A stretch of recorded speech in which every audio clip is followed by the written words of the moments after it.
very good evening to all our viewers. You're watching Primetime News on TV1. For the News First team, I'm Yuki Pasha. Before we head into stories in detail, let's start off with a look at tonight's headlines. News First headlines. Main sponsor. Valuable Finance, best finance company. KDK, the leader in indoor air quality. KDK, the reliable fan.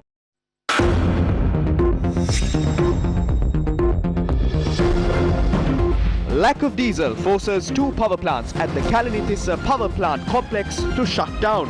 Power outages may be experienced, says the CEB. Fuel sufficient for 8 days provided. Use electricity sparingly. A request from Minister Gammampila. දවසකට විනාඩි 90 ගානේ විදුලිය කපා හැරීමක් සිදු කළොත් දැසි කාලයේ උදාවන තුරුම අපේ ජනතාවට අමාරුවෙන් වුණත් ඔරොත්තු දෙන්න පුළුවන් දෙයක් එකපාරට පැය 3ක වගේ විදුලිය අයින් වීමකට මුහුණ දෙනවට වඩා. JVP takes to the streets, urges government to reverse agreement on Trincomalee oil tank farm.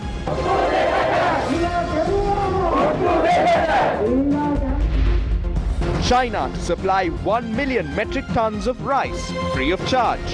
චීනෙන් ගෙන්වන හාල් කාබනික පොහොර වලින් හදපු ඒවාද බන්දුල ගුණවර්ධන ඇමතුමගෙන් අහලා ඒ පිළිබඳව ඔබ දැනුවත් කරන්න.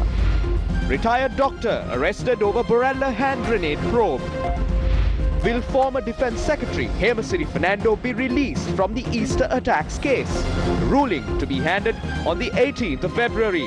Documentary evidence on Pujit Jayasundara unconvincing, says court. Former President Chandrika Bandaranayake summoned to the Commission on Political Victimization. රටක් කාලා දැන් ඒගොල්ලෝ සුදුනෝ එන්න හදනවා. ඒගොල්ලන්ගේ වැරදි කියන මිනිස්සුන්ව වැරදිකාරයෝ කරනවා. News First headlines. Main sponsor. Valuable Finance, best finance company.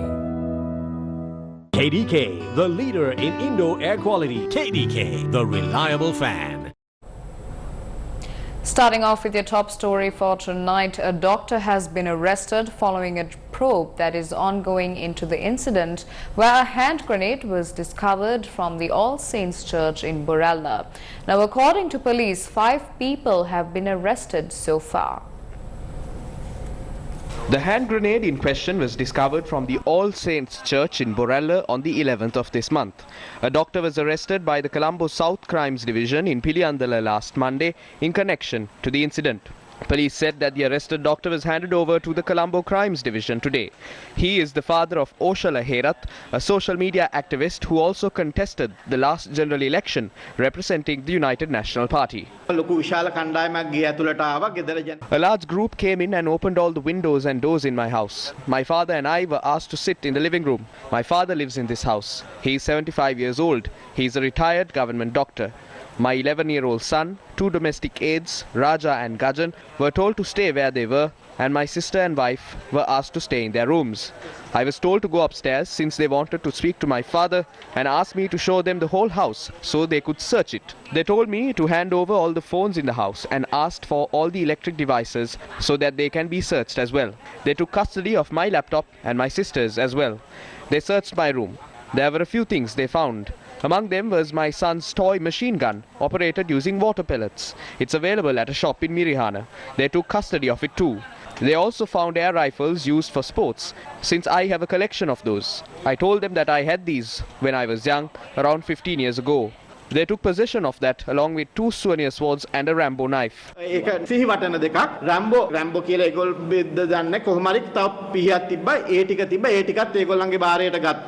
Oshala Herath also revealed that he had not been granted permission to meet his arrested father.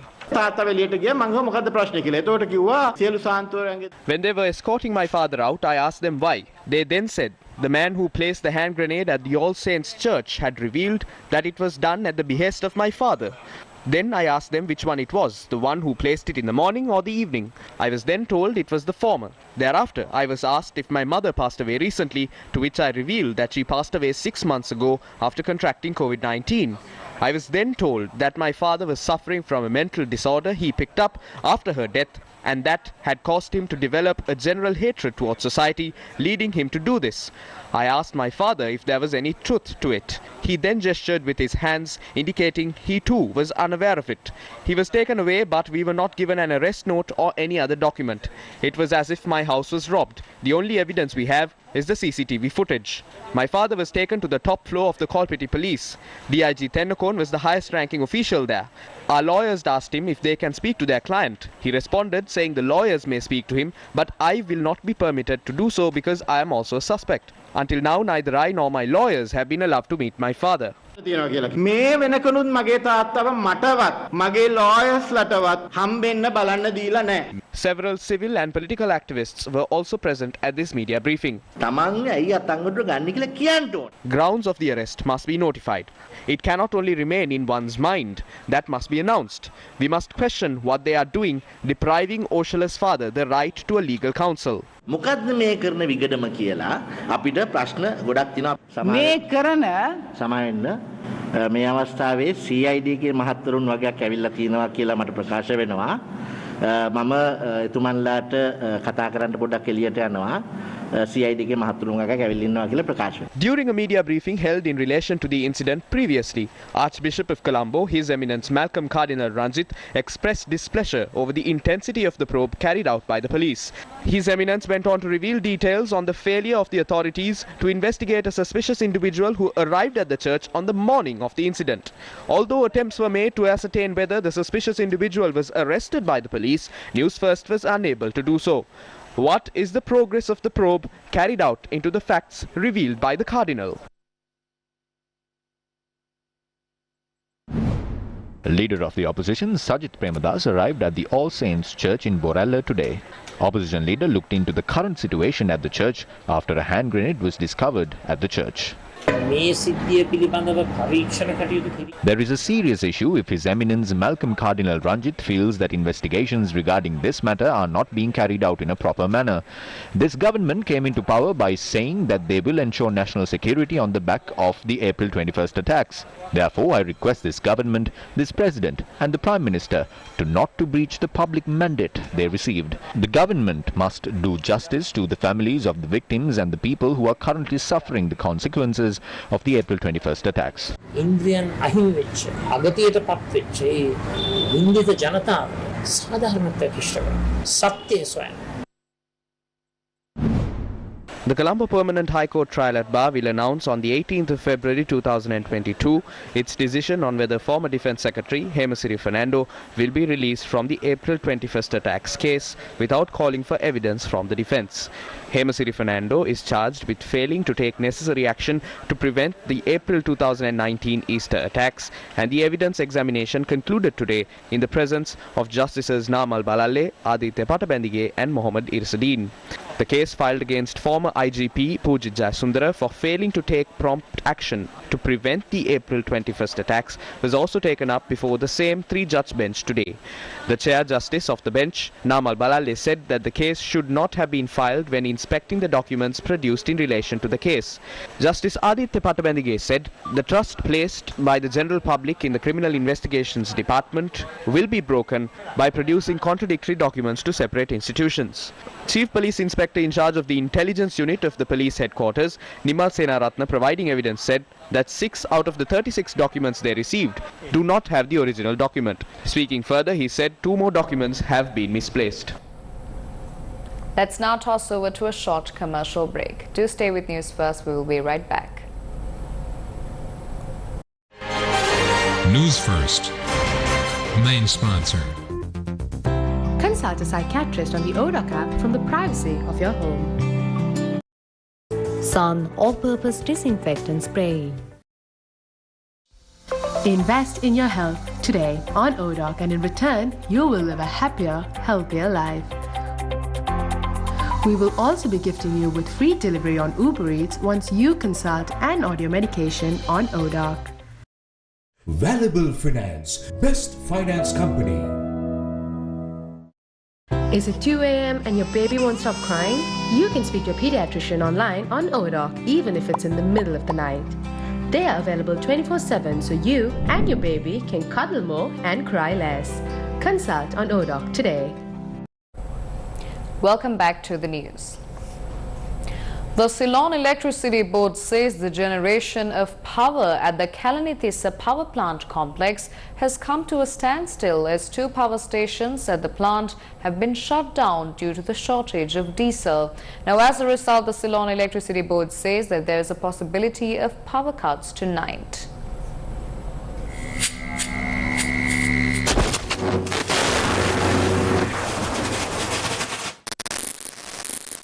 General Manager of the Ceylon Electricity Board, Andrew Navamani, said although the required amount of fuel has been received this evening, it will at least take a few hours to restart the power stations. Adding further, he said that a supply that would meet the demand could not be added to the grid. The CEB Engineers Union and the CEB Employees Union expressed their views regarding the prevailing power crisis in the country. Yesterday saw a big demand for power in the country. That was about 2,670 megawatts. We only have about 2,700 megawatts to generate power. We do not have any reserves. The diesel stock we have at the Ceylon Electricity Board is at 0. From 2:30 this morning till 9:30 in the night, one consumer will lose electricity for 1 hour and 45 minutes. What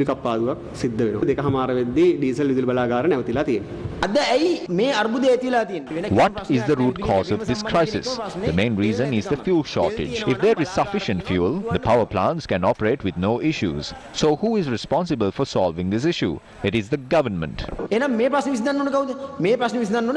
However, the Minister of Energy says that fuel necessary for 8 days have been given to the Ceylon Electricity Board. After the Central Bank of Sri Lanka provided us with the required dollars yesterday, we managed to unload the shipments on board 2 offshore fuel tankers. Out of this is 37,500 metric tons of diesel. I instructed the Ceylon Petroleum Corporation to provide 10,000 metric tons of diesel for the generation of electricity. Accordingly, their request was that we provide 1,500 metric tons of fuel daily, meaning we have provided adequate stocks of diesel for 8 days. We see that both the ministers are making contradictory statements. Isn't this an issue that should be discussed internally? I would also like to know why this issue is being handled in this manner. Yes, that is true. This is a problem that should have been resolved by holding internal discussions. Unfortunately, it emerged to the surface and that shouldn't have happened. However, since a clear allegation was leveled against us, we had to respond to it. But the issue both of us have is the dollar crisis. If there are enough dollars in the country, there will be no problem. The minister also said that although a 500 million loan facility has been granted by India to purchase fuel, there will be a delay in purchasing stocks of fuel to generate electricity. We have to pay an interest of 2% for this loan facility. They give us a grace period of 2 years to pay off this loan. We have only received a letter so far. We are yet to sign an agreement. We can only buy stocks of fuel after the clearance obtained by the Attorney General and signing an agreement between the Department of External Resources and the Exim Bank of India. Then only we can follow the procurement process. But the challenge at hand is to find foreign currency in the coming 2 to 3 weeks. We will have to endure the difficult time we went through for 7 months for another 2 to 3 weeks. The minister proposed a way to face the crisis as well. If we use the fuel we have allocated for transportation purposes in the country, transportation in the country will come to a standstill. If we supply power for 24 hours and finish the limited foreign currency we have in the country, we will face an island-wide blackout. But if we decide to disrupt the supply of power for 90 minutes every day, the people will be able to endure it till we embark on the rainy season. That is better than losing power for 3 hours straight. Therefore, I think we should use electricity sparingly. To give you a few examples, people can work from home instead of going to office. Schools can teach students online at least a day a week. When there is a divisional secretaries meeting, all the divisional secretaries in the country gather at one place. It is better if you can hold these meetings online as well. In the future, it will be extremely difficult for a country like Sri Lanka to import fuel with these rising prices. රටකට ඉන්ධන ආනයනයේ දරාගත නොහැකි තත්ත්වයකට පත් වෙනවා. Against a backdrop where a power crisis has been created due to the fuel shortage, the Engineers Union of the Ceylon Electricity Board says they have resorted to a work to rule campaign today, demanding the newly appointed CEB General Manager to be removed. The entire country is facing a power crisis at present. There are power cuts across the country and there is no fuel to run power plants. Amidst all those serious issues, a useless issue has been created as well. Therefore, we started a work to rule campaign today. If we do not receive a solution for this matter in an expeditious manner, we will launch the second phase of our work to rule campaign. However, the Electricity Users Association have alleged that the engineers are responsible for the prevailing power crisis in the country. The Engineers Union carry out their affairs against the policy decisions of the government. If these power cuts continue in this manner, Sri Lanka will incur a loss of 800 million daily. Sometimes they say that power will be cut for 4 to 5 hours a day. This is an attempt by the CEB engineers to extend the duration of these diesel power plants agreements. The loss we incur from one unit by these sudden power cuts is at 120 rupees. If this continues, we will take legal action and demand the authorities to give us that 120 rupees. Amidst proposals and allegations made by various parties, the ultimate victim of this crisis is no one but the general public.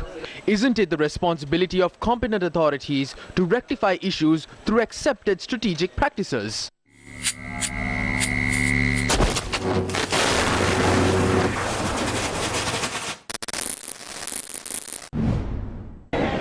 The Janata Vimukti Perumana protested in Colombo today, urging the government to reverse its agreement on the Trincomalee oil tank farm.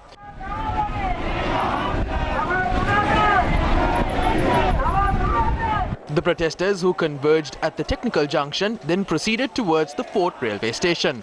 According to the organizers, an unidentified group had hurled stones at the protesters.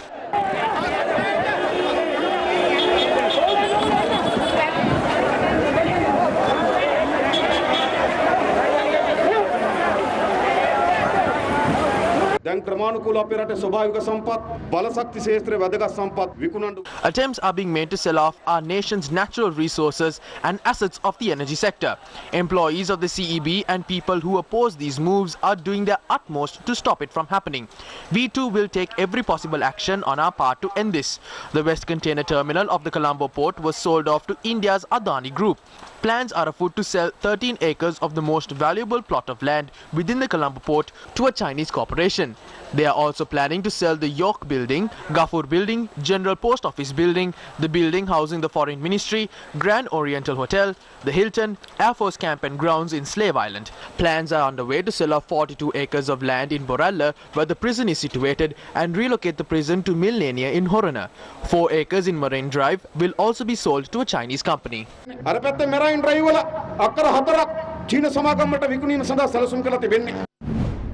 Against a backdrop where India has granted us concessions to purchase fuel and have already signed agreements to operate oil tanks in Trincomalee, 7 leaders representing the Tamil-speaking community in Sri Lanka have sent a letter to Indian Prime Minister Narendra Modi.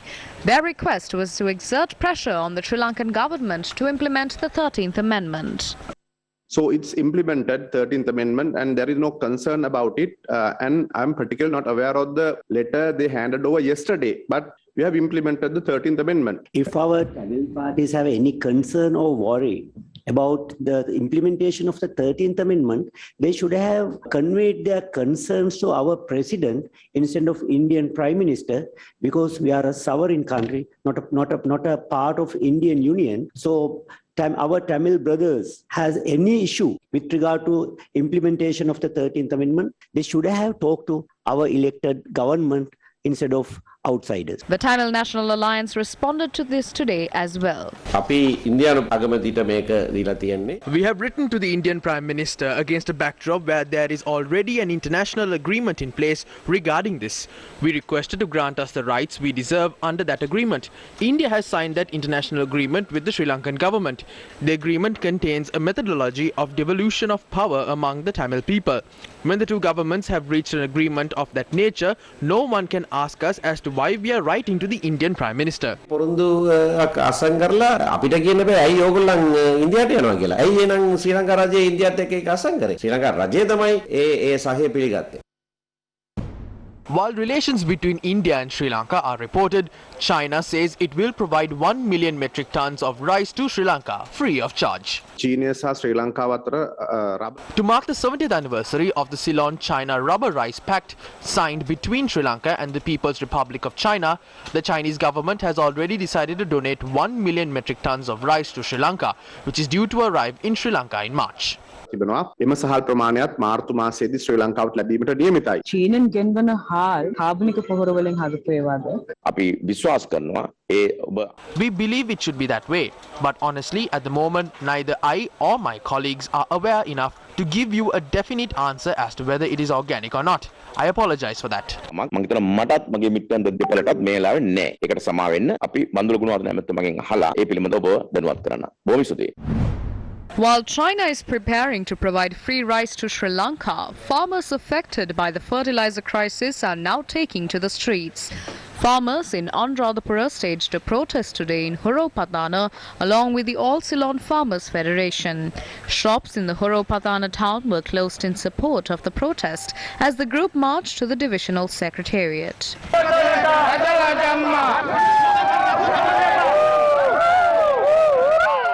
මේ හොරෝපතාන ප්‍රදේශයේ බඩේරුංගුවක් කර 10,800 acres of maize and 17,500 acres of paddy lands in Horopatana area are now in a state of non-harvesting. මේන් ඇමතිතුමෝ වී වගාවේ අස්වැන්න තුත්තිරි කරල් වගේ දැන් මේ පූදින ගොයම Various stories do not matter. The ministers must provide compensation. කියලා වඩන්න ඇමතිතුමා වන්දි දෙන්න.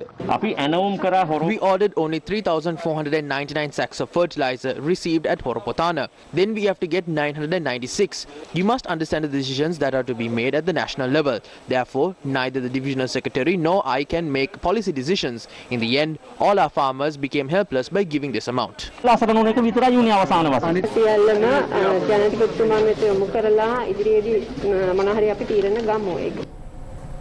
Two new high-ranking officials were appointed today. Gamini Senarath, a senior administrative official, was appointed the new secretary to the president today, following Dr. P.B. Jayasundara's resignation from the role. The appointment letter was handed over to the new secretary at the presidential secretariat this morning. Gamini Senarath served as the secretary to the prime minister prior to this appointment. D.M. Anura Disanayaka took office as the new secretary to the prime minister. Ivan De Silva has been appointed to the role of Secretary to the Ministry of Irrigation, which was left vacant. The President met with secretaries of all cabinet ministries today in line with these appointments. අපි ඉදිරිපත් කළ තියෙන වැඩපිළිවෙල සාර්ථක කරගන්න පුළුවන් වෙන්නේ ලේකම්වරු ලබන The secretaries will be able to make the program we have presented a success. We need to be able to put in all our efforts and succeed for the next 2 years. We should always do the right thing in a ministry. We have given a program to each and everyone, and we have also given our policy statement. As secretaries, let us do this work here. In particular, we must remember that everything in our country depends on public service. So if it is not efficient, the country will not move forward. පවතින්නේ රාජ්‍ය සේවය මත. ඉතින් ඒක කාර්යක්ෂම නොවුනොත් රට ඉදිරියට යන්නේ නැහැ. How was the $500 million worth international sovereign bonds settled yesterday? Journalists raised this question during the cabinet media briefing this morning. ඊයේ දවස වෙනකන් මේ සමාජවල තැතිගැම්මක් තිබ්බා. Until yesterday, people were panicking. Even the stock markets were facing a lot of pressure. They were wondering if we will be able to settle the $500 million. There has been a massive shock. We were recognized as a country that was in the midst of an economic storm. Now we have paid the $500 million. You know very well that we cannot print dollars here, so we should be very happy that this was settled. When we are in the middle of an economic storm, we should be happy that we were able to successfully overcome the first hurdle. ඒක නිමා වුණා කියලා කියන සතුට මම හිතනවා අපි සිළුම පුරවැසියන් විදියට පළවෙනි වටේ ඒක නිමා වුණා කියලා කියන සතුට අපි භුක්ති විඳින්නට ඕනේ. However, during our Newsline program last night, chairman of the Advocata Institute, Murtaza Jafarji, held a different stance. So, who do you prioritize? Do you prioritize your own citizens who are lacking essential goods and there are shortages and therefore the prices are going up and there are a large number of queues, or are you prioritizing foreign creditors, majority of them foreign institutional funds who have already taken large losses because our instruments are trading at a significant discount to their face value. So paying this probably gives some investors almost a supernormal profit that the market didn't expect. And unfortunately, the pain is going to be felt by the citizens. So what's happening is that we are not reducing the debt by every payment that we make, because we are borrowing from somebody else and paying some people. The government said we paid off the international sovereign bond. This government is carrying out its affairs by very easily exerting pressure on the general public. To whom did we pay this money? Those bonds are selling for cheap rates in the secondary market. The bonds that were at $100 were there in the market for as cheap as $50 to $60. Who were these entities possessing these bonds? The ones who knew that the government were going to pay were the ones who were keeping these. Normal people don't keep bonds. When the country's credit ratings falls to CCC, meaning that we are close to bankruptcy, the players in the international market do not buy them. The ones who buy them are the ones who think that they can make a quick buck from bonds, or those who can turn black money into white money by these bonds. So what are we asking is a sensible question, which is who were these bond payments made to? සුදු කරන්න පුළුවන් අය තමයි ඕ වලට දාන්න. දාලා ඒක හරහා තමයි ගන්න. අපි අහන ප්‍රශ්නේ ඇවිල්ලා සාධාරණ ප්‍රශ්නයක්. ඕක ගෙවනවා නම් කාටද ගෙව්වේ කියන එක අපි අහනවා. The Frontline Socialist Party convened a media briefing today and responded to the speech made by the President in Parliament yesterday.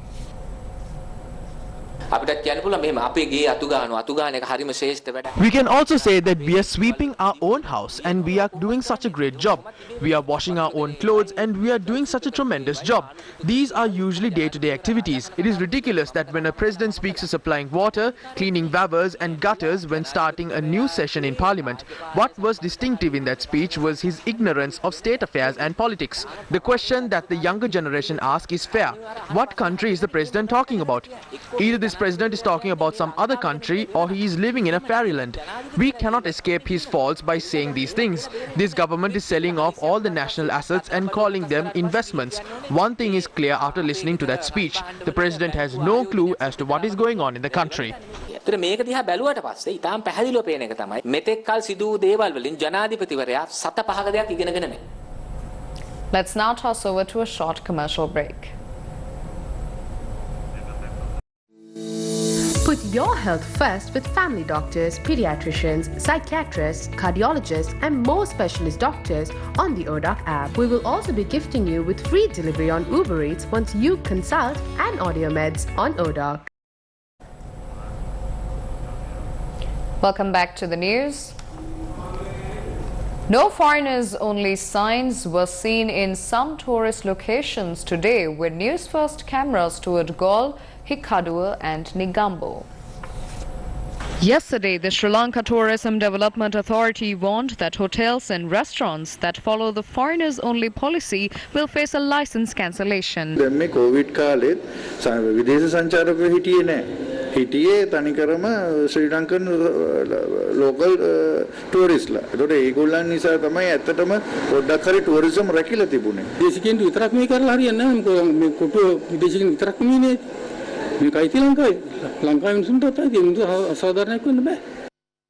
Speaking to News First, Director General of the SLTDA, Damika Vijay Singh, has said the licenses issued to host foreigners in tourist locations will be cancelled if a formal complaint is made and if the establishment is found to have been discriminatory.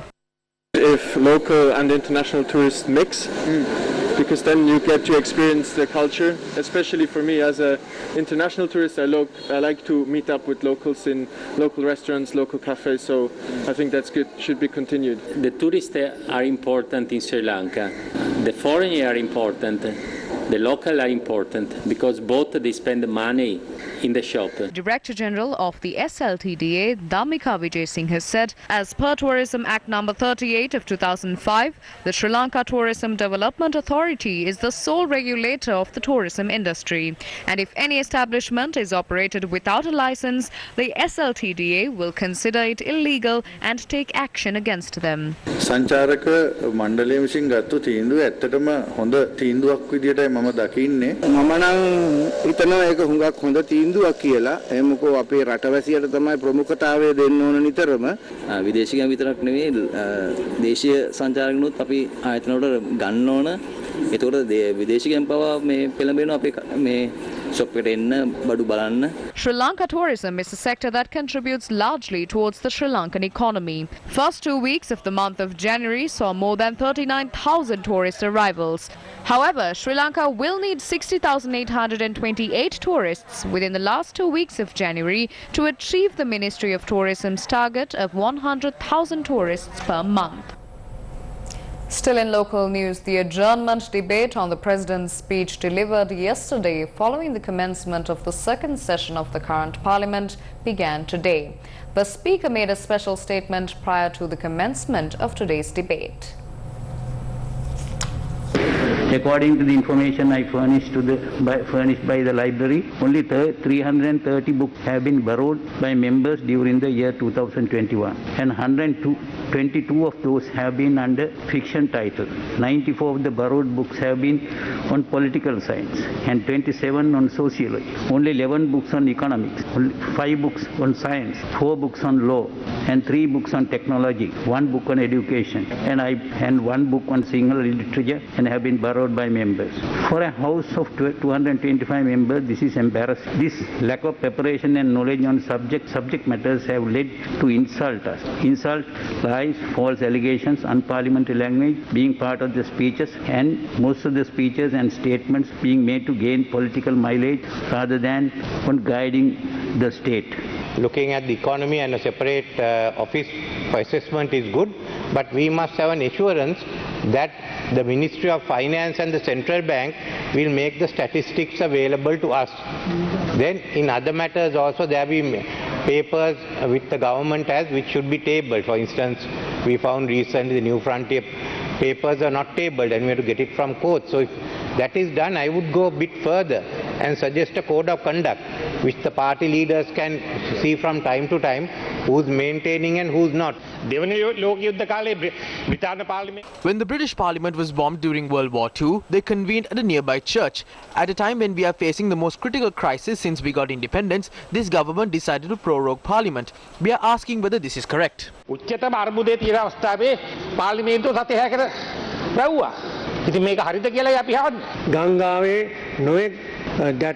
A river flows amidst many obstacles. Although you want the river to stop, it won't work. My colleague and former Prime Minister will agree to that. We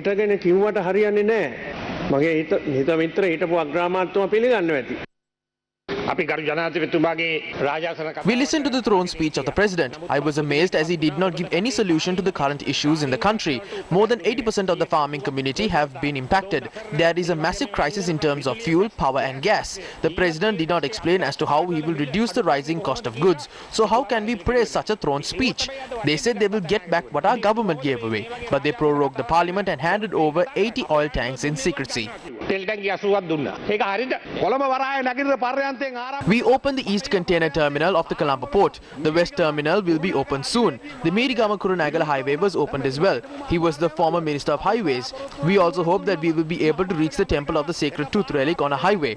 Because the former minister was also from Kandy, but he didn't do anything. These are the people who spread lies. Come and take a look at Godfrey's Green. Yesterday, only 22,000 people were there waiting to enter Port City. People who said that Sri Lanka is a Chinese colony are now going to the Port City. What did this government do as soon as they came into power? They gave 800 billion worth of tax concessions to their close associates. That was the root cause of this collapse. There is a dollar crisis at present. Arrogance is the cause of all of this. The President did not listen to the expert opinion and embarked on organic farming all of a sudden. If the government has allocated $400 million to import fertilizer, the annual profit we would reap from the agriculture industry industry would be $2.4 billion. This is according to the CBSL report. But what happened was quite opposite thanks to inefficient financial management and arrogance.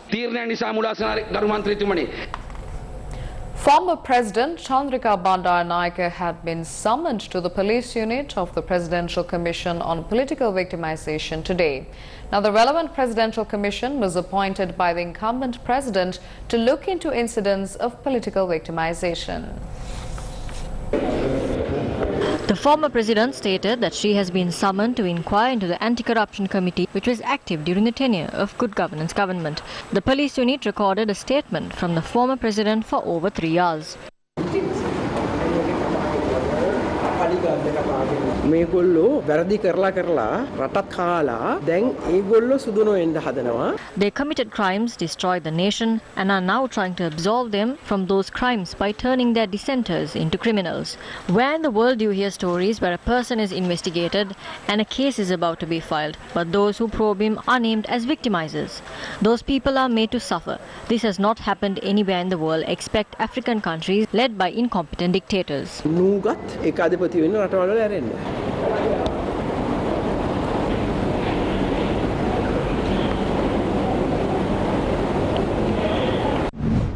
Opposition leader Sajith Premadasa and former President Maithripala Sirisena were present at a PAFL workshop organised in Colombo today.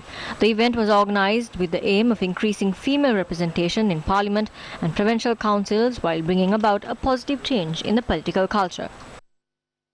ඉහළ කාන්තා නියෝජනත්වයක් පළාත් පාලන ආයතනවල ලැබුණත් Despite the high representation of women at local government bodies, the development of gender-centric views as well as the priority of male-centric decision-making is an issue. It is important to make progress in solving these problems in a modern society. සමාජයක මේ ගැටලු निराකරණය කරගෙන ප්‍රගතියක් ලබන එක ඉතාමත් වැදගත්. අපේ ලංකා ඉතිහාසය ගත්තොත් අපේ රාජාවලියේ කාන්තාවන් කී දෙනෙක් Do you know how many kingdoms had female rulers in the history of our country? We have also had the world's first female Prime Minister Sirimava Bandaranaike and the President Chandrika Bandaranaike. If we talk about corruption in every field, the main thing that stands out is the abuse suffered by women. It is the responsibility and duty of all political parties to include more women. I see the need for such a law at local government level as well as in the provincial council and parliamentary level.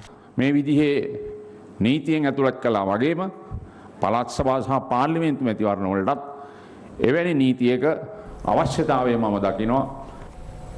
Experts have now confirmed that the remains discovered in Lunugala in southeast of Sri Lanka in 1996 are in fact of 2 prehistoric rhinos. Now, these rhinos had died in a meteoric shower that took place more than 80,000 years ago. The fossilized remains of 2 rhinoceroses were discovered in a gem mine at the foot of the Rilaula hill range in Lunugala, Madalsima in 1996. The prehistoric animals lived in this area, which is a thick rainforest. Dr. Mohan Aberatna from the Faculty of Bioscience of the University of Peradeniya examined the fossils and confirmed that they were of rhinoceroses that lived 80,000 years ago. According to experts, these rhinoceroses had died in a meteoric shower that took place more than 80,000 years ago. 2 skulls were found 65 feet below ground level, and fauna specialist Kalumnalinda Manamendra Arachi confirmed that they were the skulls of rhinoceroses that lived in the Pleistocene age. Fauna specialists who obtained the samples of these fossilized teeth after examining them said that one rhinoceros was a mother and the other was its young. A crocodile was spotted at the Kinross beach in Velavata this morning. Fishermen and locals in the area said the crocodile was spotted at 8:30 this morning.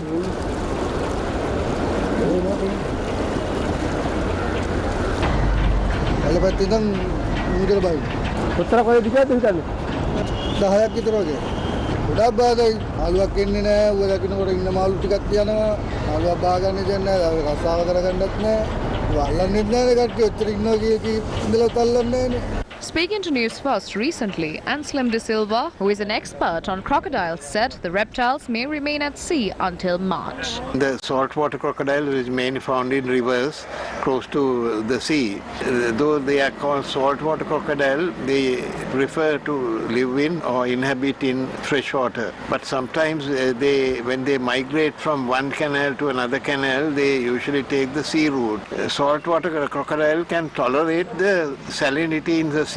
It could be the mating season, January, March, their main breeding season, where they start searching for females. Best is to install some signboards not to do sea bathing during that season.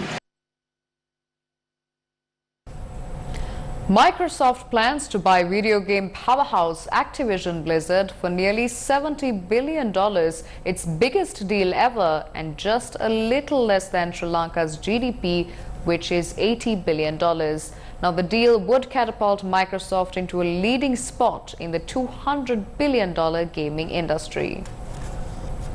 Microsoft Gaming made the shock announcement that Activision Blizzard, the company which owns games such as Call of Duty,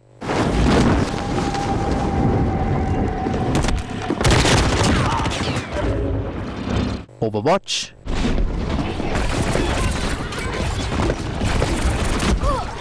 Diablo, Warcraft, Candy Crush, and more will become part of Team Xbox in the near future.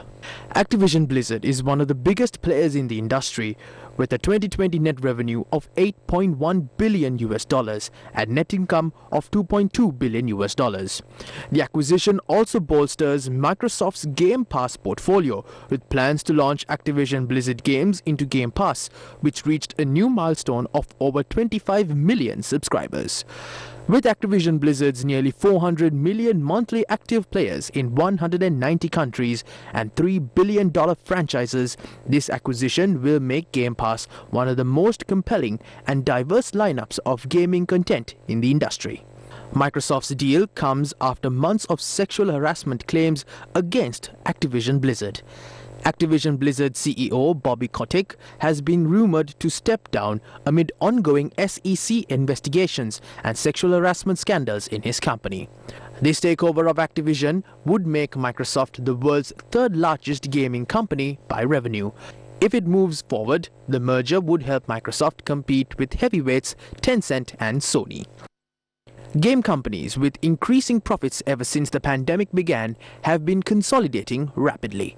The previous record for the biggest merger in the game industry was set just last week when Take-Two Interactive, the creator of games like Grand Theft Auto, announced plans to buy the mobile game publisher Zynga for more than $11 billion. Last year, Electronic Arts and Take-Two engaged in a bidding war over Codemasters, a racing game company that eventually went to EA for $1.2 billion. Microsoft still has to win approval from Activision shareholders and, more importantly, from regulators, and the deal could take 12 to 18 months to close. Microsoft has been hunting for ways to spend its immense cash reserve of more than $130 billion to expand its customer business. Activision remains quite profitable, reporting $639 million in profit in its most recent quarter. Mobile gaming is also a significant factor in the acquisition, and the purchase promises to bring franchises like Halo and Warcraft to more devices. Microsoft did not say how many Activision Blizzard games would be Xbox exclusive on consoles or Windows exclusives on computer. It's not certain Microsoft will lock Call of Duty or other giant games to the Xbox in the near future, though PlayStation sales represent a large chunk of Activision Blizzard's revenue, and dropping that platform would significantly reduce the company's clout in the games industry. Peacocks are not a common sight for most of us residing in urban areas. But today, officials carried out a mission to rescue a peahen stuck on a pillar at the Jumma Mosque in Kolpeti. We leave you tonight with visuals from this incident. For the News First team, I've been Miyuki Proshia, along with our sign language interpreter Brenda Cruz via Zoom. Take care and good night. Officials are still unable to identify how the peahen managed to end up at the pillar of the Jummah Mosque. However, the creature was discovered over a week ago on the pillar, which is nearly 100 feet in height. Wildlife officers of the Western Province, Air Force officials, officers of the Environment Unit of the Kolpiti Police and firemen from the Colombo Fire Brigade banded together to save the animal. Inspecting its activities, we can say it is very healthy. We will transport it to the Western Province Veterinary Hospital. Once we assess its health, we can decide on whether to release it or treat it further.